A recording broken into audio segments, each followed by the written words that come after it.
Hello friends, welcome to my YouTube channel chemistry master. કેમ છો બધા?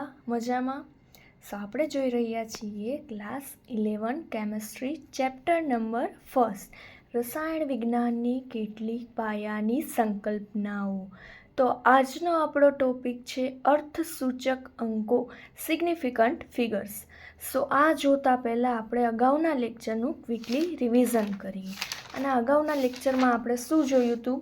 તો કે માપનમાં અનિશ્ચિતતા, વૈજ્ઞાનિક સંકેતની દૃષ્ટિએ ખૂબ જ મોટી કે ખૂબ જ નાની રકમ હોય તેને કઈ રીતે દર્શાવી શકાય છે એ જોયું હતું. ત્યારબાદ તેના ગુણાકાર કઈ રીતે કરી શકાય તે જોયું. તો કે એમાં શું નિયમ જોયો તો આધાર સરખો હોય તો ઘાતનો સરવાળો કરવાનો. પછી ભાગાકાર કઈ રીતે કરાય એ જોયું હતું. ભાગાકારમાં શું નિયમ હતો? તો કે આધાર સરખો હોય તો ઘાતની શું કરવાની? બાદબાકી કરવાની.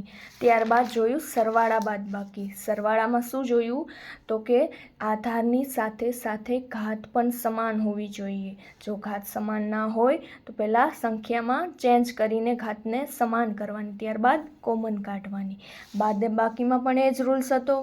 શું હતું? તો કે ઘાત સમાન હોવી જોઈએ. જો સમાન ના હોય તો ચેન્જ કરીને સમાન કરીને કોમન કાઢવાની. રાઈટ.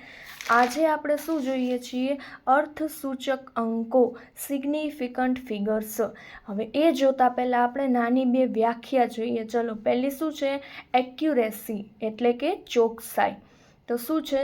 આપેલું પરિણામ સાચા પરિણામથી કેટલું નજીક છે તેને ચોકસાઈ કહેવાય.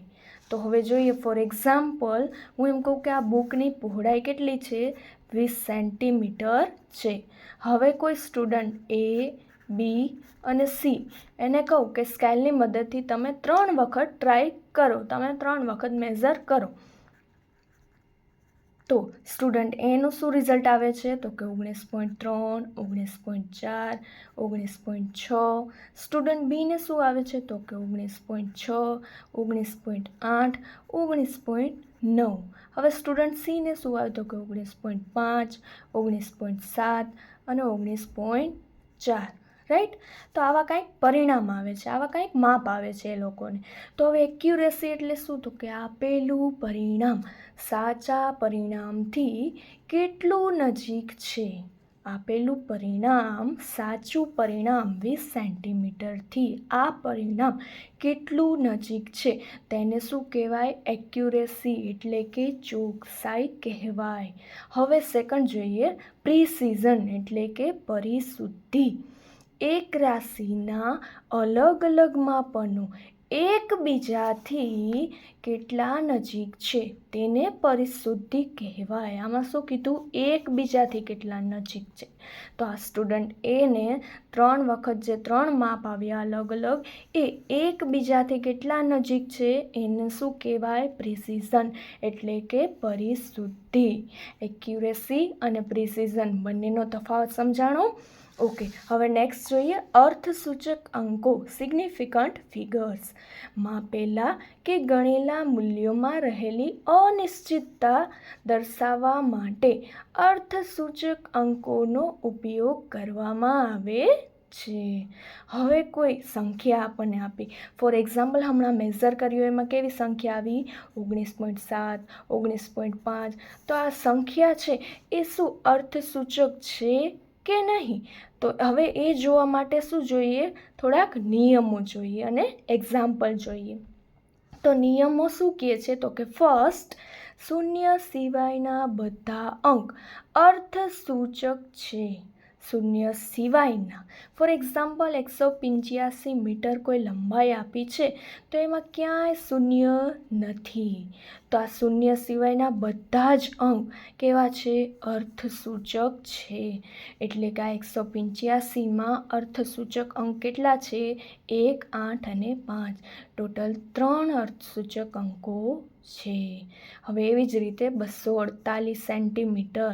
તો આમાં પણ ક્યાંય શૂન્ય નથી. તો શૂન્ય સિવાયના બધા અંક અર્થસૂચક એટલે કે આમાં પણ 3 અર્થસૂચક અંકો છે.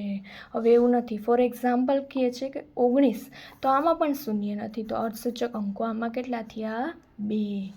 હવે સેકન્ડ જોઈએ. શૂન્ય ના હોય તેવા અંકની આગળનો શૂન્ય અર્થસૂચક હોતો નથી. શૂન્ય ના હોય તેવા અંક, ફોર એક્ઝામ્પલ 0.05, એમાં શૂન્ય ના હોય તેવો અંક કોણ છે? 5 છે. શૂન્ય ના હોય તેવા અંકની આગળનો શૂન્ય, આ 5 એની આગળનો શૂન્ય કેવો છે? અર્થસૂચક હોતો નથી.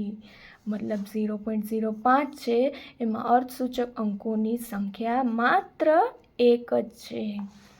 એવી જ રીતે 0.0254, તો શૂન્ય ના હોય તેવો અંક આ, એની આગળનો શૂન્ય અર્થસૂચક હોતો નથી. મતલબ આમાં અર્થસૂચક અંકોની સંખ્યા 2, 5, 4 એટલે કે 3 છે. ઓકે, હવે જોઈએ શૂન્ય ના હોય તેવા 2 અંકની વચ્ચેના શૂન્ય અર્થસૂચક કહેવાય. શૂન્ય ના હોય તેવા 2 અંક, ફોર એક્ઝામ્પલ 4.06, શૂન્ય ના હોય તેવા 2 અંક 4 અને 6, એ 2 અંકની વચ્ચેના શૂન્ય અર્થસૂચક કહેવાય. એટલે કે બંને વચ્ચેના શૂન્ય, જે 4.06 તો એમાં 0 વચ્ચે છે, એ શું કહેવાય? અર્થસૂચક કહેવાય. મતલબ કે અહીં અર્થસૂચક અંકો ટોટલ 3 છે. એવી જ રીતે બીજું ઉદાહરણ જોઈએ, 5.002, તો શૂન્ય ના હોય તેવા 2 અંક, એની વચ્ચેના શૂન્ય પણ કેવા કહેવાય? અર્થસૂચક જ કહેવાય. તો અહીં અર્થસૂચક અંકોની સંખ્યા કેટલી છે? 1, 2, 3 અને 4. ઓકે, નેક્સ્ટ જોઈએ, સંખ્યાની જમણી બાજુના શૂન્ય અર્થસૂચક કહેવાય. સંખ્યા છે એની જમણી બાજુના શૂન્ય કેવા કહેવાય? અર્થસૂચક કહેવાય. ફોર એક્ઝામ્પલ 0.50, તો એમાં જોયું ને આપણે શું જોયું કે સંખ્યા છે એની આગળનો શૂન્ય અર્થસૂચક હોતો નથી, પરંતુ એની જમણી બાજુનો શૂન્ય અર્થસૂચક કહેવાય. મતલબ કે અહીં અર્થસૂચક અંકોની સંખ્યા 2 છે. એવી જ રીતે 0.400, તો જમણી બાજુના શૂન્ય અર્થસૂચક કહેવાય. તો અહીં અર્થસૂચક અંકોની સંખ્યા કેટલી છે? 400, એટલે કે ટોટલ 3 છે. હવે જોઈએ, ચોક્કસ અંક હંમેશા અર્થસૂચક કહેવાય. કોઈ ચોક્કસ અંક આપેલો હોય, ફોર એક્ઝામ્પલ 41, 15, 201, 56, 105, કોઈ પણ સંખ્યા આપી હોય, શૂન્ય સિવાયનો અંક આપેલો હોય ચોક્કસ, તો કેવો કહેવાય? અર્થસૂચક કહેવાય. તો આ હતું કે કોઈ સંખ્યા છે એમાં અર્થસૂચક અંકો કેટલા રહેલા છે, કોને અર્થસૂચક કહેવાય, કોને અર્થસૂચક ના કહેવાય, એના નિયમો અને એક્ઝામ્પલ. હવે જોઈએ નેક્સ્ટ, તો કે અર્થસૂચક અંકોનો સરવાળો અને બાદબાકી. કોઈ રકમ આપેલી છે, ફોર એક્ઝામ્પલ 12.11 પ્લસ 18.0 પ્લસ 1.012, આનો સરવાળો કરતાં આન્સર મળે છે 31.122. હવે રકમમાં જોઈએ તો પોઈન્ટ પછી અહીં 2 અંક છે, પોઈન્ટ પછી અહીં 1 અંક છે અને પોઈન્ટ પછી અહીં 3 અંક છે, રાઈટ? 2, 1 અને 3. તો હવે આન્સર કેટલી સંખ્યા સુધી, પોઈન્ટ પછી કેટલા અંક સુધી શું કહેવાય? ચોક્કસ કહેવાય. તો કે ત્રણેયમાં કોમન શું છે? પોઈન્ટ પછી 1 અંક છે કોમન, રાઈટ? તો આપણો આન્સર પોઈન્ટ પછી 1 અંક સુધી ચોક્કસ ગણી શકાય છે. તો આપણે એને કઈ રીતે લખી શકાય? તો કે પોઈન્ટ પછી 1 અંક સુધી 31.122 ને આપણે 31.1 ચોક્કસપણે લખી શકાય છે. એવી જ રીતે હવે ગુણાકાર અને ભાગાકાર પણ જોઈએ. તો એમાં એક્ઝામ્પલ આપ્યું છે 2.5 ગુણ્યા 1.25, એનો આન્સર આવે છે 3.125. હવે જોઈએ પોઈન્ટ પછી 1 અંક, પોઈન્ટ પછી 2 અંક, તો આપણા આન્સરને ચોક્કસ રીતે આપણે પોઈન્ટ પછી 1 અંક સુધી લખી શકીએ છીએ. તો આપણે 3.125 ને 3.1 લખી શકીએ છીએ. હવે જોયું કે આપણે આન્સર આવે છે એને ચોક્કસ રીતે લખવા માટે શું કરીએ છીએ? રાઉન્ડ ઓફ કરીએ છીએ. તો હવે આ રાઉન્ડ ઓફ કરવા માટેના રૂલ્સ હોય ઘણા, તો એ રૂલ્સ જોઈએ, રાઈટ? તો રાઉન્ડિંગ ઓફ રૂલ્સમાં ફર્સ્ટ રૂલ જોઈએ જમણી બાજુનો સૌથી છેલ્લો અંક, જમણી બાજુનો સૌથી છેલ્લો અંક જો 5 કરતાં વધારે હોય તો તેને દૂર કરી આગળના અંકમાં 1નો વધારો કરવામાં આવે છે. ફોર એક્ઝામ્પલ 1.386 જમણી બાજુનો સૌથી છેલ્લો અંક છે 6, જે 5 કરતાં મોટો છે. તો શું કરવાનું, એની આગળના અંકમાં 1નો વધારો, એટલે કે 8 છે એમાં 1નો વધારો, તો શું કહેવાય 1.39, રાઈટ. હવે એવી રીતે બીજો રૂલ જોઈએ. જમણી બાજુનો અંક 5 કરતાં ઓછો તો તેને દૂર કરવામાં આવે, પણ તેની આગળના અંકમાં ફેરફાર થતો નથી. ફોર એક્ઝામ્પલ 4.334 જમણી બાજુનો સૌથી છેલ્લો અંક 4, જે કેવો છે 5 કરતાં નાનો છે, તો આપણે કંઈ ફેરફાર કરવામાં આવતો નથી, આગળના અંકમાં કાંઈ ઉમેરો કરવામાં આવતો નથી. તો એનો આન્સર શું આવશે 4.33. 5 કરતાં મોટી હોય તો 1નો વધારો, અને 5 કરતાં જો અંક નાનો હોય તો કાંઈ ફેરફાર થતો નથી. હવે ત્રીજો રૂલ જોઈએ. જમણી બાજુનો છેલ્લો અંક 5 હોય, આ શું જોયું, 5 કરતાં મોટો અને 5 કરતાં નાનો. હવે 5 જ હોય તો જોઈએ જમણી બાજુનો છેલ્લો અંક 5 હોય તથા તેની પહેલાંનો અંક 2 કી હોય તો 5 દૂર કરતાં આગળના અંકમાં ફેરફાર થતો નથી. જોઈએ એક્ઝામ્પલ 6.25 જમણી બાજુનો છેલ્લો અંક 5 છે, એની આગળનો અંક કેવો છે 2 કી સંખ્યા, 2, 4, 6, 8, રાઈટ, 2 કી સંખ્યા છે, તો એમાં શું થાય છે ફેરફાર થતો નથી. તો 6.2 એમનેમ આવશે, એમાં ઉમેરો કરવામાં આવશે નહીં. હવે જોઈએ જમણી બાજુનો છેલ્લો અંક 5 હોય તથા તેની પહેલાંનો અંક એકી હોય તો 5ને દૂર કરતાં આગળના અંકમાં 1નો વધારો કરવામાં આવે છે. ફોર એક્ઝામ્પલ 6.35 જમણી બાજુનો છેલ્લો અંક 5, એની આગળનો અંક 3, એટલે કે એકી સંખ્યા 1, 3, 5, 7, તો એમાં શું કરવામાં આવે છે +1, 1નો વધારો, મતલબ કે 3 આપ્યા છે એમાં +1, એટલે 6.4. આપણે શું જોયું, એકવાર જોઈએ તો કે 5 કરતાં વધારે હોય તો દૂર કરતાં 1નો વધારો, જો 5 કરતાં નાનું હોય તો કાંઈ ચેન્જ થશે નહીં, અને જો 5 જ હોય તો એની આગળની સંખ્યા 2 કી હોય તો ફેરફાર થતો નથી, અને જો 5 હોય અને આગળની સંખ્યા એકી હોય તો 1નો વધારો કરવામાં આવે છે. આ હતા રાઉન્ડિંગ ઓફ રૂલ્સ. હવે આપણે જોયું સરવાળો બાદબાકી, એમાં આન્સર શું હતો 31.122.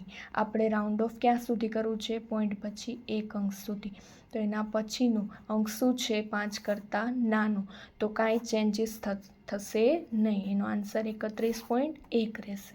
એવી જ રીતે આમાં હતું શું હતું 3.1 આન્સર આવ્યો. શું કામ, તો કે આપણે રાઉન્ડ ઓફ કરવું છે પોઈન્ટ પછી 1 અંક સુધી, એના પછીનો અંક છે 5 કરતાં નાનો છે, તો કાંઈ ચેન્જીસ થશે નહીં, રાઈટ.